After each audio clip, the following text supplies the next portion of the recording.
Good morning. It is Tuesday, June 4th. And I am Commissioner Banks with Commissioners Mears and Vero. Stacy Crawl, our clerk, Andrew Keller, our administrator. Here with us is Carl Hunnell from the Richland Source, and online is Al Lawrence from the News Journal. And we will begin with other today. And can we certify the record of proceedings for May 30th? So moved. Second. Okay. Yes. Rivera, Yes. Mears, Yes. Can we get a motion to approve the requisitions? So moved. Second. Okay. Commissioner Banks. Yes. Rivera, Yes. Commissioner Mears. Yes. Okay. Can we approve the renewal service agreement for 911 battery backup? And it's worth RTIV for $4,840.08. So moved. Second. Commissioner Banks, Yes. Commissioner Rivera, Yes. Commissioner Mears. Okay. And utility permit application from Charter Communication for work on Bowman Road, Dinger Road, and Plymouth Spring Mill. So moved. Second. Commissioner Banks, Yes. Commissioner Rivera, Commissioner Mears. Yes. Okay. I have some other. Let's hear the other. Cliff's holding a memo. I don't know if you, I know Daryl, you were in a meeting with Andrew. We got a memo from the Ohio Public Defender's Office via the County Auditor's Office projection for fiscal year 25 at the state on reimbursement on indigent defense is projected at 78%, which is yet another reduction. So the reimbursement rate continues to drop, just Currently at 85%. Yep, I look in our spreadsheet periodically and we were about mid-80s and I just asked Brad Ramey to send me his updated so I can look at fees, but I sent that to the local bar again, seeking to avoid any so I sent that to Missy Temelio, Jerry Thompson, Sean Boone, and Jimmy Mayer. So we'll see if they have any questions, and I see a couple of them in the hall, John Spalding, kind of keep them up to date, so. Expect less reimbursement on that.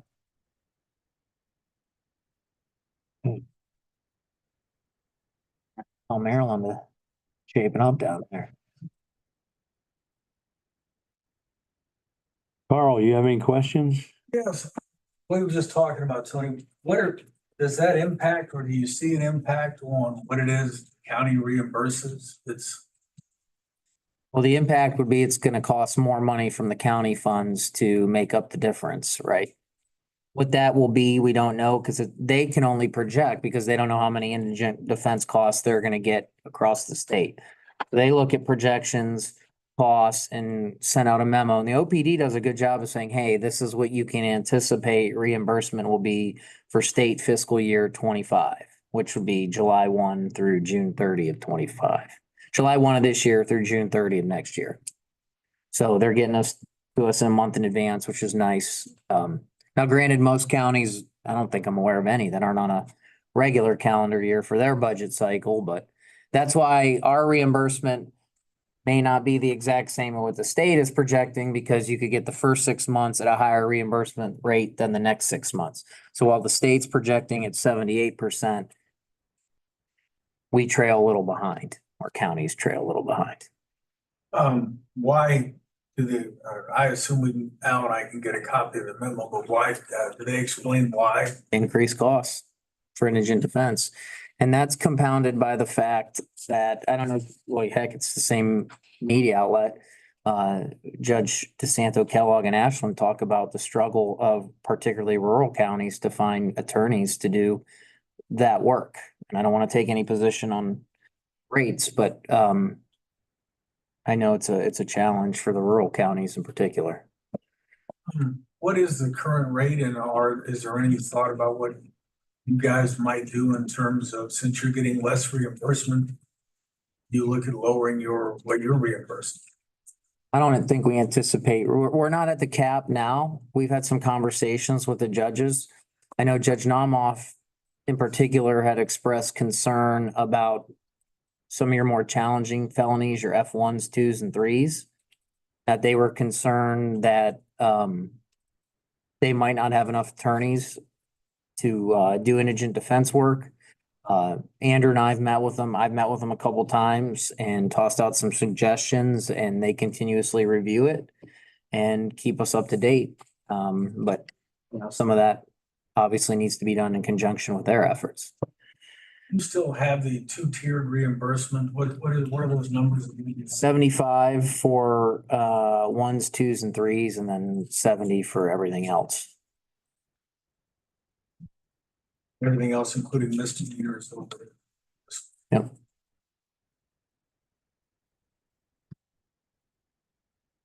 In your conversations, in your conversations with the attorneys that you've had informally, is there an issue in this county with, as Dylan Carr wrote about in Ashland Source, is there an issue with trying to locate and find enough attorneys to handle these cases at these rates? You would have to speak to the courts on how their list is going. If you recall, when we had a disagreement with the local bar, particularly Attorney Bernie Davis, he said, listen, we'd like to make sure that we're going to get 100% reimbursement from the state. If you recall, Mr. Davis didn't believe us and said we would be getting 100% because he talked to them. And if you recall, I think we may have been at 100% briefly, and we're already down to 78%. So you could ask Mr. Davis if you would like. I'm sure he would be friendly and affable and will smile a lot. And you can ask him when he came before the board if there's any reason why counties aren't getting 100% reimbursement now. Any impact, or do you anticipate what this will do to that line item in the county budget?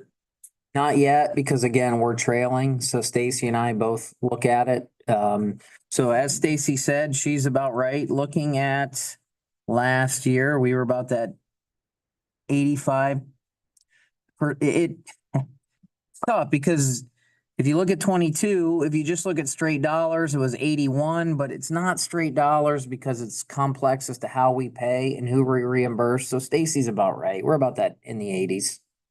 The state's been giving us 85% reimbursement. And that memo says it's going down to 70. You can anticipate. 78. I could send it to you if you want to. Yeah, if you would. What is your line item in the budget for indigent attorney fees for this year? When you operate on a different calendar. From the general fund, I think it's 120 or 25. I'm pulling it. You title it public defender, right? Yep.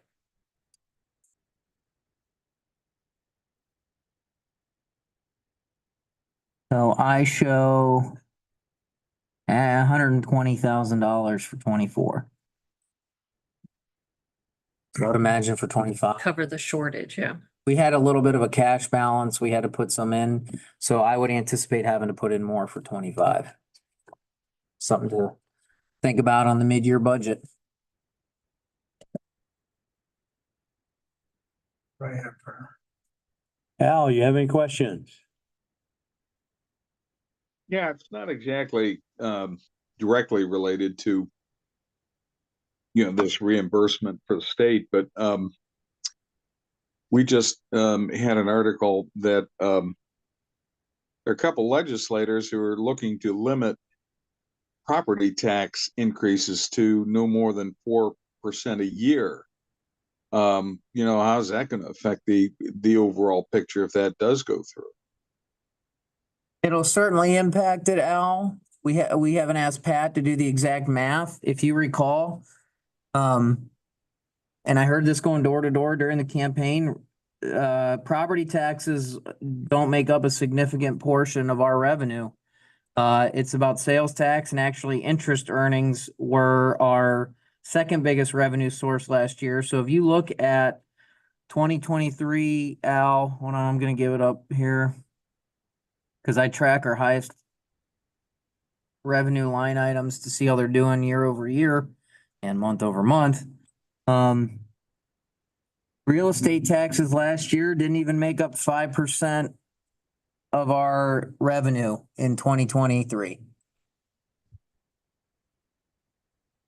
It was 4.38%, which we anticipate that to go up probably with some of the increased property taxes because of our inside millage. But again, comparatively speaking, if you are talking about taxes, sales tax made up 54% of our general revenue last year, and property taxes made up 4.3%. It was actually our fourth highest revenue. It's not even in the top three of revenue line items, and nothing comes close to sales tax. Interest earnings was 8.27%. Okay, the one thing that I do see that 4% limit affecting though is, other agencies that may not necessarily rely on county general funds, but do get some kind of subsidy from general funds. If they're limited on their increases, it could end up costing you guys more, couldn't it? I mean, if there was a request from the general fund, I guess if you're thinking long game, yes, and I think that's a pretty good question, but we would need to review their cash balances. I mean, we're a long ways away from starting to appropriate general fund dollars to those agencies, and that's presuming that the Ohio Revised Code will even allow us to do that. Yeah, some of the agencies have a pretty good cash balance themselves, and Yeah, I check cash balances of all our agencies. All our agencies, they really do a good job of being fiscal stewards. But, we monitor cash balance and requests. I actually have a meeting with Transit today, and if I know Jodica and Jean, they're probably gonna have a request for funding today, so, we never turn down an ask. The answer may be no, but, I'm meeting with them at 1:00 today. I'm sure that there'll be a funding request. See, and it's that kind of thing that I'm thinking of. I know you don't provide a ton of general fund money, but if they are short somewhere in their tax collections on the voted millage that they have, they could end up looking to you guys for funding for certain things. I'm not sure That's that would what I'm be any thinking. different than request today. Well, yeah, but it might, the request might be larger. Could be, but again, we're a little bit of ways away from that. So I'll tell you, when I went door to door, and I'm just telling you, it's certainly the one consistent thing I heard from residents were the increase in taxes and property taxes, particularly in the Madison area, that they just passed a levy and property taxes went up. So there were some fairly substantial increases in Madison, and residents were voicing their concerns, which is difficult for me because you don't want to hear from your elected officials, hey, I did my best to answer it, but I think people sometimes see property taxes and they just presume that it comes to us, meaning the county commissioners, and it doesn't. Yes, we do get some, absolutely, but as I said, we live and die off of sales tax. And Al, I appreciate the fact that the state is looking at ways to try to control property tax. Because our residents across the board are seeing substantial increases. the evaluations, which of course taxes are based on, have went up so high because there's crazy sales going on. People are buying houses at a much higher amount of money than just a few years ago.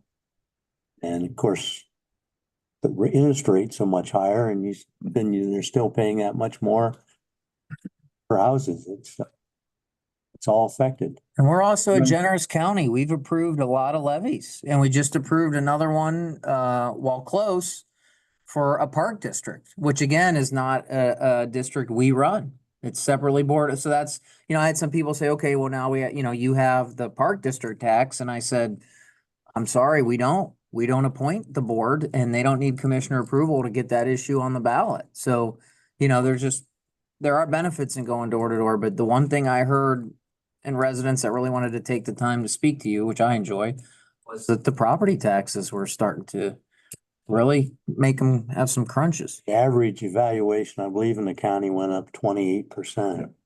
And in some townships, it went up a great deal more than that based on what the sales of some of the homes in those areas. Agencies that do have to come before the board to get permission. But it levy on the ballot. There are some, I think. Thinking longer term. And I'm not, Al, I haven't read the story that was in the News Journal. I assume somebody down with Gannett and Columbus wrote it. And I haven't seen the proposed legislation. But could that impact the ability to put levies on the ballot? For example, you've got two agencies, you've already got taxes going up because of approved levies, and they're going up 4%. Now you've got an agency that says, I need a new tax, and I want to get it on the ballot. But that's going to make the increase more than 4% that year. Is that going to change the way levy requests come and go? Are boards like, oh, you were just talking about, Parks. I mean, our local board's gonna have to go to Pat and say, are we within the 4%? If we put an additional levy on the ballot, is that gonna push us to 5%? Well, That levy can't go on the ballot. I haven't seen this. Well, I think it limits the increases. It doesn't limit my understanding of putting a new levy on the ballot should the voters approve it, but I need to really look into the details. The long answer to that, and I think you saw that, I want to be careful not to speak for prior boards, but Stacy can correct me. In the past, if they were renewals or if there were issues, the commissioner's office was very deferential in just saying, look, we'll let the voters decide. I think you saw this board, and that includes Maryland and then Cliff.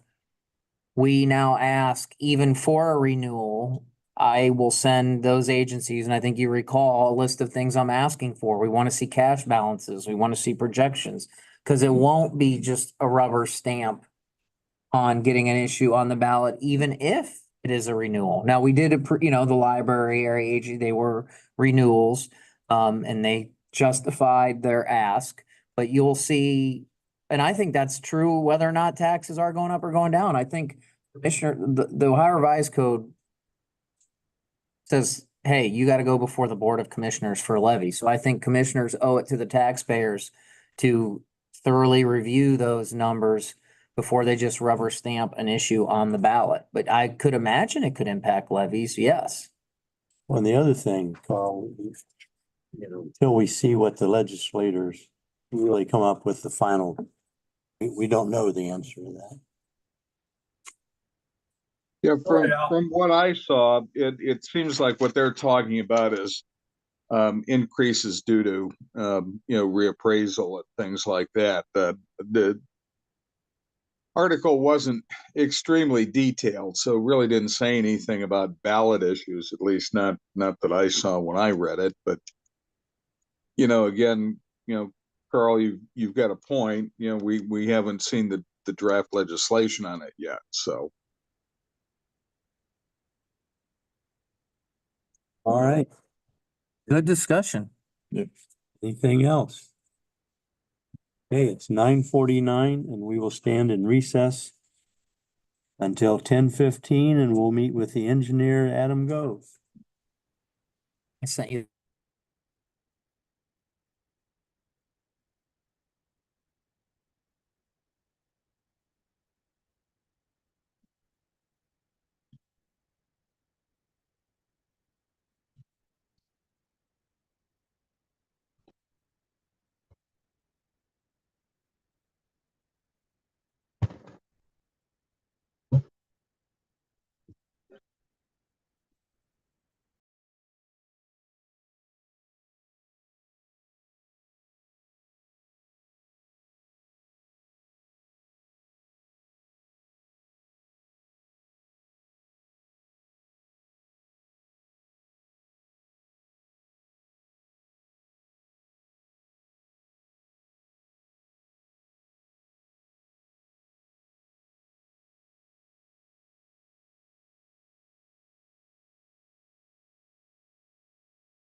Good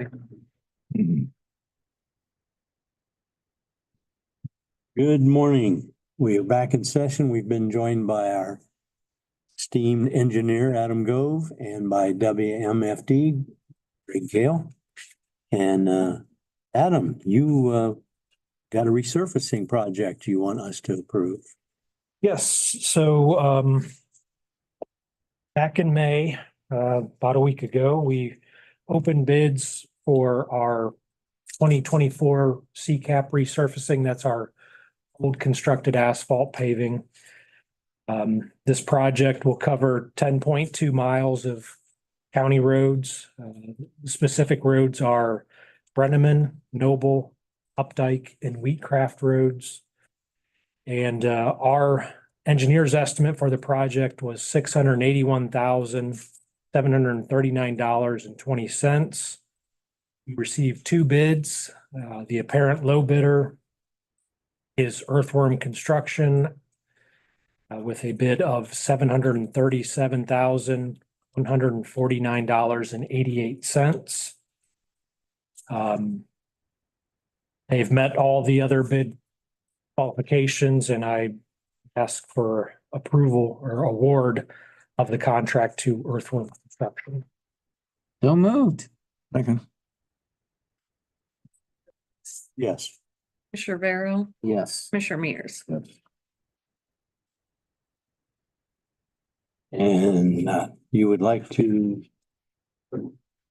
advertising for bids for rock salt? Correct. So I know it's just hitting the hottest part of the year, but we're already thinking about our winter season of next year. We are going to would like to advertise for our rock salt material for the county contract. Advertising on June 11th with a bid opening on June 27th. Okay, and this is not only for county rock salt, but some of the townships join in this villages. Correct. The majority of the townships and cities and villages participate in the county contract. I think our total contract amount for rock salt is down about 1,000 tons from last year. I think a lot of people are sitting on some pretty good piles right now from the mild winter this past season. Don't So this- jinx it. Thanks.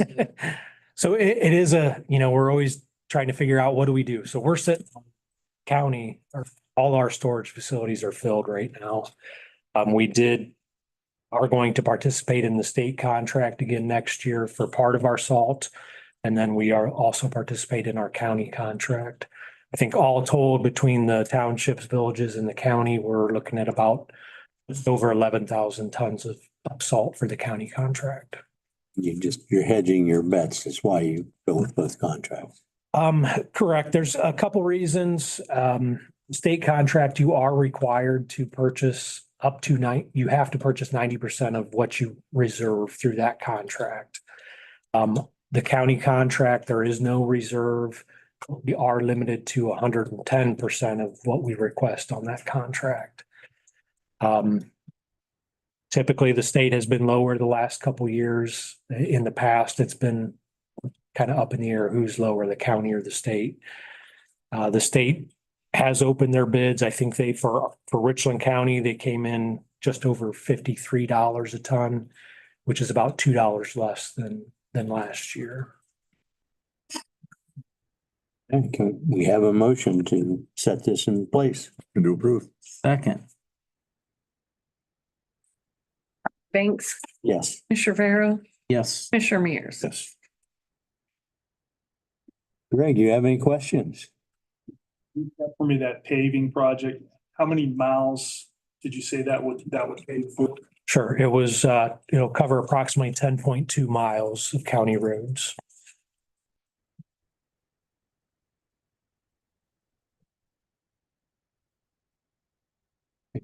Al, you have any questions? Yeah, this isn't the chip and seal, right? This is that kind of thing that's kind of halfway between chip and seal and asphalt, right? That's correct. Yes. This is Okay. it's a asphalt emulsion mixed with stone. We put it down about a inch and a half thick. But it's not the hot mix asphalt. Okay, how did you pick the roads for this surface? How did you determine that these roads are best for this rather than say chip and seal or a full asphalt coat? Same way he does all the other roads, magic 8 ball, Al. Okay. So we do have a pavement condition rating that we look at every year before deciding what type of treatment we're going to apply to the roads for that year. The CCAP is good at covering up bad roads that are beyond what we would consider for a maintenance treatment on a chip and seal road. Are typically more rural than the what we would require hot mix asphalt on.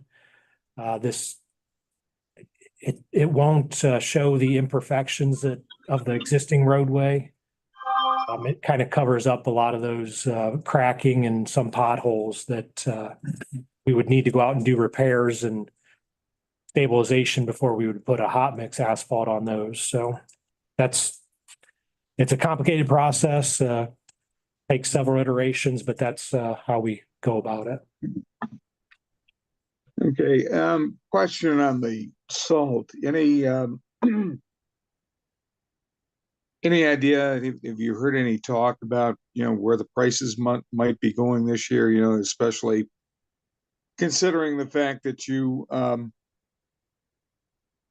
say a lot of places have reserves. Do you think price might go down because people have a supply of salt on hand?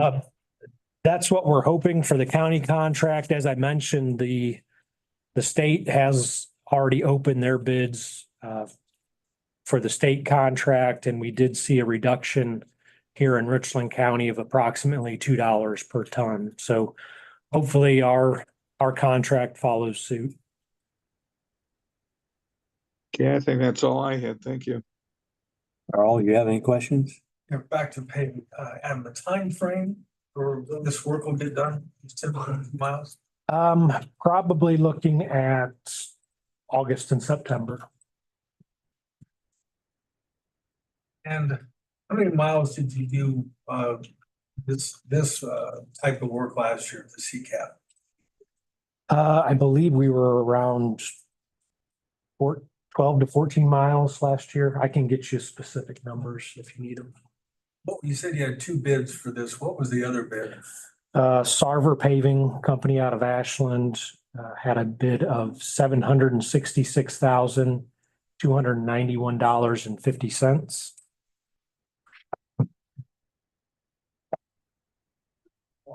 When you compare the CCAP cost to hot mix, well, when you had to say, okay, here's a mile worth of this versus a mile of the hot mix. What does that look like? The difference in cost? Initially, if you were just resurfacing with both of those, I think we're at, what is that, almost 70,000 per mile for the CCAP. And you'd probably be looking at 100,000 for hot mix asphalt. Again, part of the benefit of this CCAP material is we can cover up some stuff that's not so good.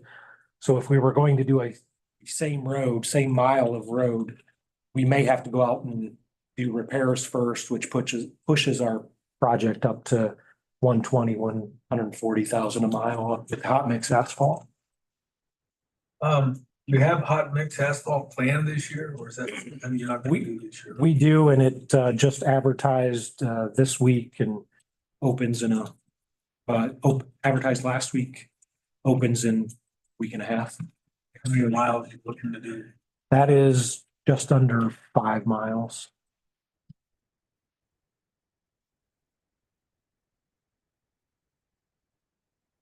The projected cost for that, or is that something that wait till the bids come in, or?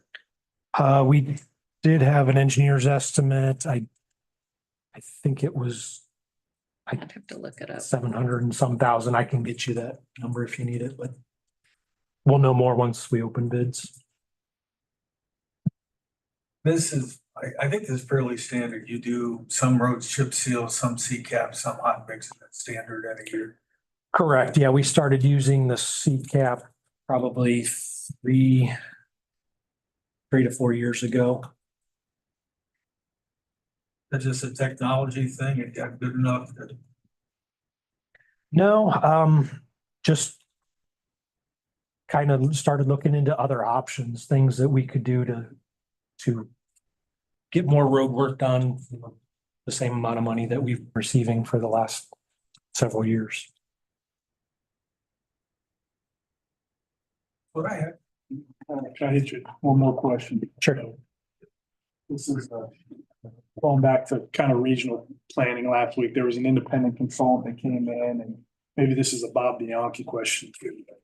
They rated the road system, and I think he said 60 to 65% was, good quality or great quality roads. You probably know better than I'm regurgitating it to you.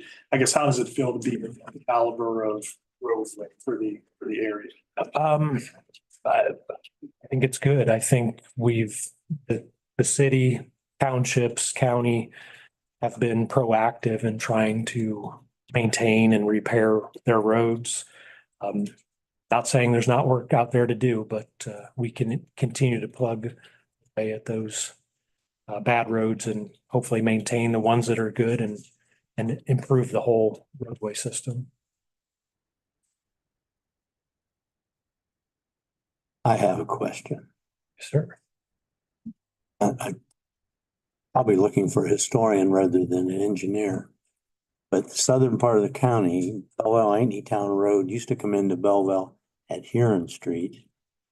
And Huron Street and all that was an Indian trail going up to north to where the Huron tribe was.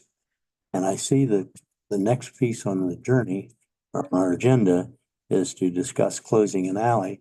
And I see the alley is just off of Huron Street in Blooming Grove Township.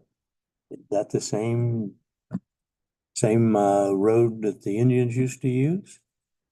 Probably, because that's Kanji's Five Points Road, which used to be a state route before it became a county road, and it was the main path from south to north.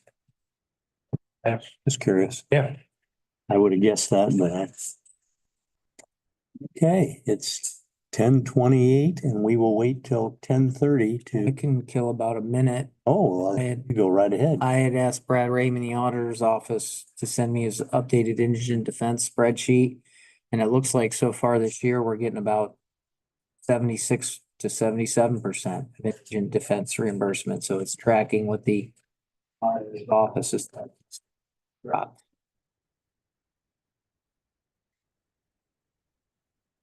Not a good thing.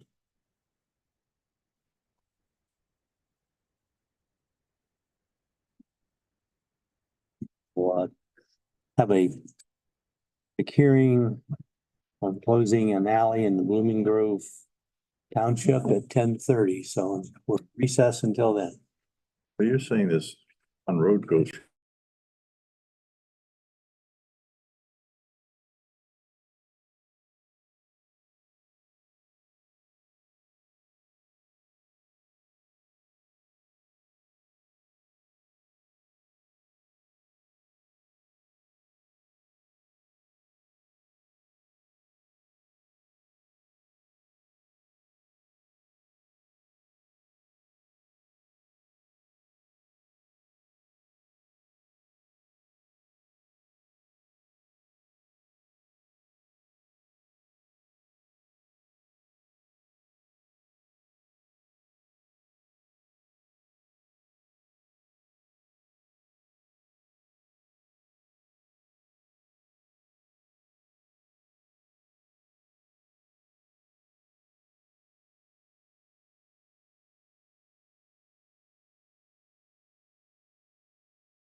So.